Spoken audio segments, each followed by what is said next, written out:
শ্বশুর কি করলো? ঘুমের মাথালে উঠে কয় বাবা গাঁজা খাবা।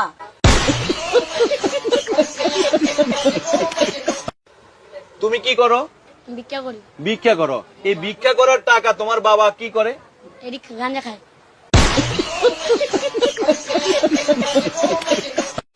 তোমার ভিক্ষা করার টাকা দিয়ে তোমার বাবা কি করে?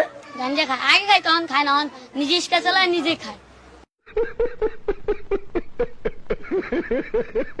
মানে নিজে আবার নিজের টাকা দিয়ে গাঞ্জা খায়। হ্যাঁ। মানে গাঞ্জা খাওয়া বন্ধ নয়, না গাঞ্জা খাওয়া বন্ধ নয়।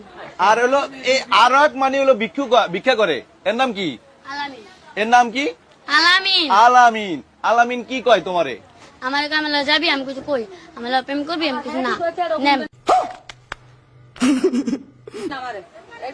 এই ভিক্ষা করে, এই আলামিন ভিক্ষা করে তোমারে কয় টাকা করে দিত? 70-80 টাকা ইয়াদ দেয় না। এই টাকা দিয়ে তুমি কি খাইতা? আমি খাইলে খাইতাম, না খাইলে মারা দিতাম।